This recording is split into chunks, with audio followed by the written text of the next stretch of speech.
Hi, this is Gavin. My website's hickorygolf.co.uk. Today I'm just going to speak about what constitutes a hickory golf set really, and what to look out for when you're trying to select some clubs. Recently somebody contacted me and they told me that they'd found some old hickory shafted clubs and did I think they were good for playing with. The truth is I can't really say exactly if they'll be good for playing with without literally getting my hands on them myself, but I'm just going to give a few pointers as to what to look out for. So say if you found an old club, and I'll just pick this one here, and this is an iron. This is actually a mild steel Donaldson rangefinder. It's a Mashie Niblick. So the thing to look for is the major thing is there any movement between the shaft and the head when you really give it some force like this? And does this seam here open up? Because what can happen is inside here, the hosel, the wooden bit of the shaft that's cone shaped can go soft, and indeed it can split at the end inside, and that means there'll be a lot of movement here, which if you take the club out then and hit it will probably break actually. But generally if there's no movement at all, then I would say actually leave well alone. If there is a tiny bit of movement, what you can do is you can dribble a tiny bit of super glue, and I've got some here on the shelf just to show you what we mean by super glue in the UK is this sort of stuff. What's it called? Cryosilate or something. I can't exactly read that. Anyway, you dribble a little bit of super glue just on this point here, and then you flex the head and the shaft vigorously, and it sucks in the super glue into the join. And if you then set it by to dry for a good sort of 10 minutes, then that can actually work wonders in terms of firming up the joint. The alternative is to have the whole head, the pin took out and re-glued, and that's really a job for somebody like myself who's very practiced at that, unless you're extremely keen with your hands and fancy giving it a go. Okay, so once you've checked if there's movement between the shaft and the head, the next thing really you should look at is along the shaft here. And what you're looking for is tiny little splits in the wood that actually go across the way. So they go in this direction. Yeah, and there'll be tiny little splits, probably less than half a centimetre. So what's that, an eighth of an inch. And what that can be is where the wood has flexed as the club's been swung years ago, and then it can shrink and you can get tiny little cracks appearing. Now again, if the club's just for display, you wouldn't notice these, but if you took it out and hit it, generally you would be risking the shaft breaking pretty quickly. The next thing that I do when I look at an old club is I actually bend the shaft, and I typically bend it over my knee, and I really give it some bend. And what I'm actually looking for is whether the shaft stays bent in a certain position, or actually returns back to straight. Now if the shaft, and I can't really demonstrate it here on camera, but I put it over my knee and I really push down hard, and I tend to do it in all of, like, let's say the 4 directions, north, east, south and west of the shaft, and then I look and see if the shafts stayed straight. And sometimes the shafts will just almost spring back into a perfect straight shape. Sometimes they won't. And I used to think that a shaft that wouldn't spring back was no good and that it wasn't good for play. But actually I've learnt over the years, and I don't know whether it's slightly different species of hickory wood, but some will not spring back too quickly, but then if you look at it in actually sometimes a few hours, it will have regained some of its straightness. So there's obviously something that the shaft is actually still pretty good for play, and it doesn't mean that it's got to be discarded. So the next thing I would look at as to decide whether a club is fit for play is just how long it is. A lot of old hickories had the ends sawn off and they were given to children, or just perhaps it was somebody who's a lot smaller than somebody these days who might want to play with it. So obviously the length of the shaft is going to alter what's known as the lie angle that you need on a club. And what that means is that if you've got a short person, typically the club is at that attitude, and if you've got a taller person, the club needs to be at that attitude. And obviously I'm exaggerating here, but what that means is whether this part of the sole is going to contact the ground, or the middle, which is what you want, or the toe. So if you find an old hickory club and you're saying, well, is this good for me? What you actually need to do is, one, if it is long enough for you, then you need to try it out on a practice ground and just see whether you're hooking your shots or you're slicing them, and that could indeed be down to the lie angle, in which case you need a professional or to actually alter that for you on a special jig, of which I have one here. So that's basically inspecting a club. The other thing I should say, of course, is a lot of old grips. Now this is actually a replacement suede grip that's on here. I put this on a couple of years ago. A lot on old clubs, as you find them, they will have leather grips that look a bit like this. So they're the more hardened leather. These can get really, really slippy. So really the best thing is to replace them with something that's suedey, gives a much nicer feel, just makes it a lot more enjoyable to play with. So that's really about inspecting an iron and deciding whether you should play with it. So this club here I've just picked up, whoops. This club is a wood. Now, I would say that probably only 10 to 20% of woods that I find and bring home are actually suitable for playing with. What is really, really common is in the necks of the woods, and it's actually on the trailing edge, if you like, not the hitting side. So this side here, you will see cracks that run down here, and that's caused by basically the action of how the shaft flexes and the club head hits the ball, and that is really, really common. Now sometimes you will see a head that's got a split here, and you think, well, is that going to be okay or not? Now again, what you can do is you can take the head off. That's a bit of a specialist job to do. You can put down some modern epoxy glue, you can put the shaft back in or put a different wooden shaft in there, and you can then put your black whipping twine over the top of it, and it can literally last forever, or years. You can get years more worth out of it. It's really difficult to know. Now, one test when I'm looking at a club is to generally turn it upside down on a hard surface and bounce it. And if there's a crack or something's not quite right, you hear a sort of fuzzy sound. You don't tend to hear a nice sharp sound. And that's a fuzzy sound is indicative that there is something, either a crack in here or somewhere else on the shaft.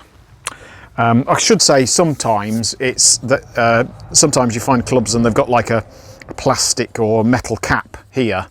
You don't tend to find them too much in the UK, but certainly in the US a lot of old hickories had sort of caps here, and sometimes it can just be that the cap's loose. So again, it needs investigating, but not necessarily discarding. Sometimes what can happen as well is you tend to get cracks here, just here below the lead, I've noticed. And sometimes the lead can actually be loose. And again, that can give that fuzzy sound when you bounce it. And sometimes that means that you have to actually dig the old lead out and have it re-leaded by pouring new molten lead in there. Or sometimes it's just a case of taking a hammer, and lead being the soft metal that it is, really hammering the lead so then it sort of spreads out inside the cavity and can be again then suitable for play.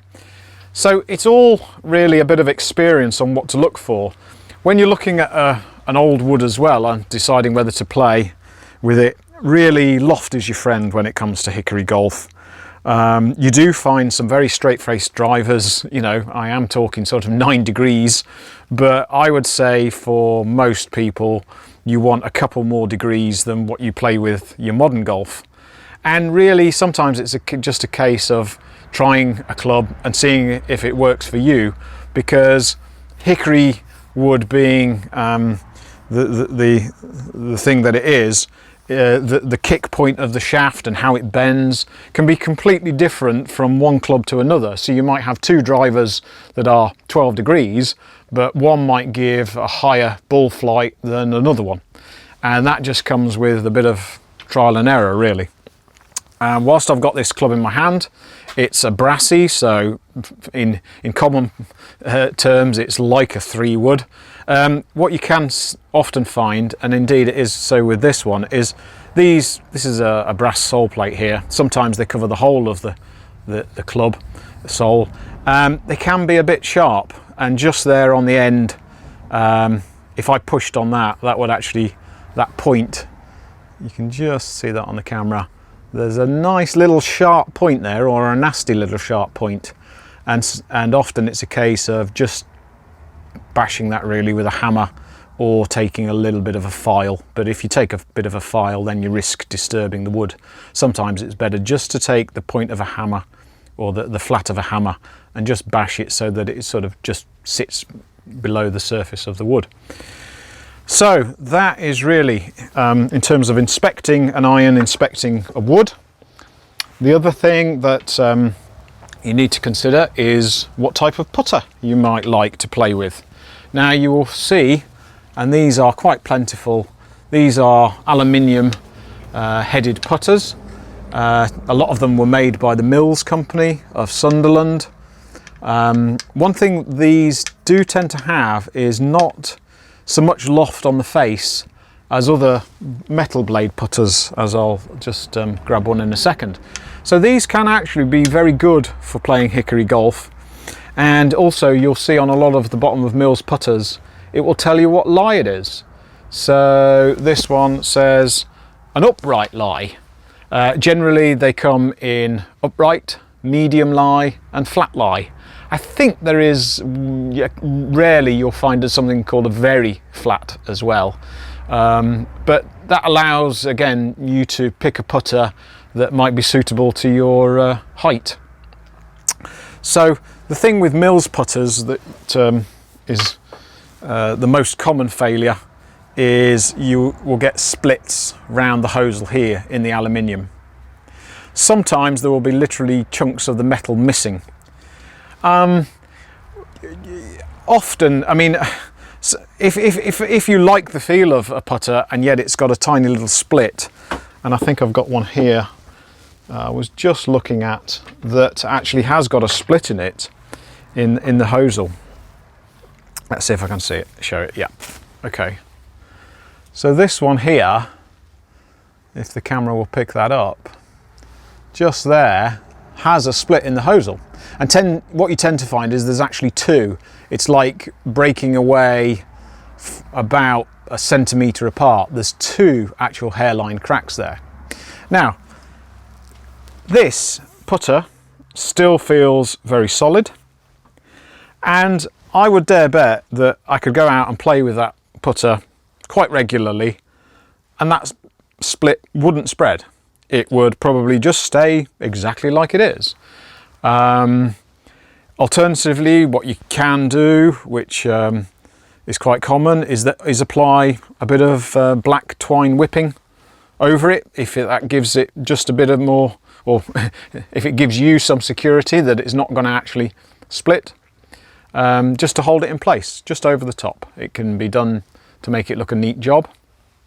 This one's actually it's stamped Randall Sundridge Park, and as you can see, it actually has lead billets put into the face. So yeah, that's quite a nice putter. Okay, I was going to show, this is another type of putter that is popular. This is what's called a gem. So you have this sort of curved back, like a muscle back they almost call it. This is a gem shaped, and gem shaped putters were used for probably the late 1890s right up, well, certainly throughout the Hickory period and beyond.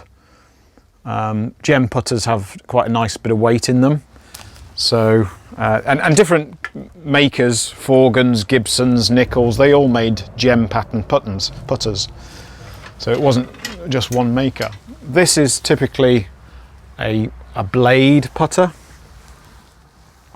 Now what you'll often find with a lot of hickory putters, or putters from the hickory era should I say, is they will have more loft than modern putters. The greens were quite a bit longer. A lot of courses didn't have artificial watering, and the greens were kept a bit longer.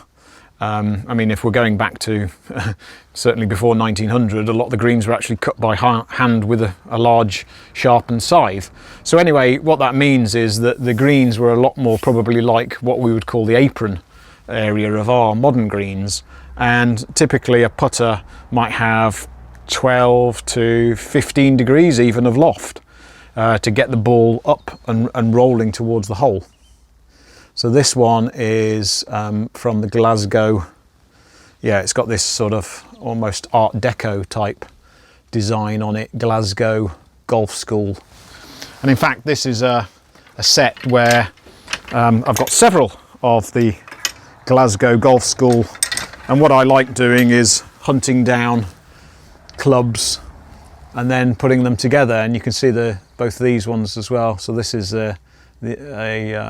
is that a 2? Yeah, it's got a two iron, but don't be fooled, that's probably like a modern 5. And then on the bottom is a mashie, and both of them have this very nice Art Deco Glasgow Golf School. I think, in fact, so I've got a 2, a 3, a mashie and a putter. So I'm on the lookout for if anybody has a Glasgow Golf School mashie niblick or niblick, I'm certainly would like to buy it off you.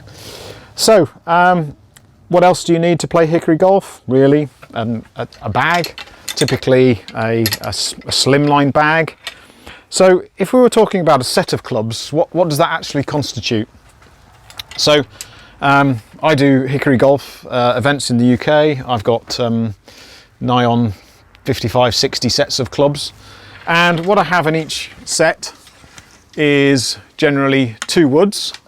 So one that is either a driver or a brassy, so somewhere between, let's say, 11 and as much as 14 degrees, and then a spoon, which could be between 14 and even up to 18, 19 degrees, or you get what's called a bulldog spoon, which are really lofted, and they're sort of can be 19, 20 up to 24, 25 degrees. So anyway, two woods. Then you need a longer iron, which is typically called a mid iron, just to confuse people. So you have a mid iron, which is like your modern 5. You then have a mashie, which is like your modern 7. You then have a mashie niblick, which is like your modern 9, and a niblick, which is like really your modern, I'd almost say a sand wedge, but it's probably more like a modern gap wedge, and then a putter. So all in all, I should say some sets then have a jigger as well, which is a different type of club. and some sets have a spade mashie. Now this set here, which I'm looking to, again, I've shopped around, I've found a few clubs from different sources, and these are, as you can see, Forgan with the sort of mid 1920s Forgan name and the flag in the hole. And I'm just getting these together, and this is going to be a really super playing set once I've finished. So we've got a 1 iron, a 4 iron, a mashie, a niblick, a mashie niblick, a putter. In fact, there's 2 putters in it at the minute. But I'll renovate those into a really nice Forgan playing set of irons. So I hope that's been of interest. If you have a look at my website, it's hickorygolf.co.uk.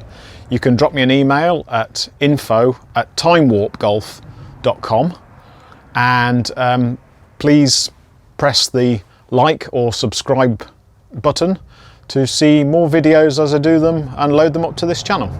Thanks for watching. Bye.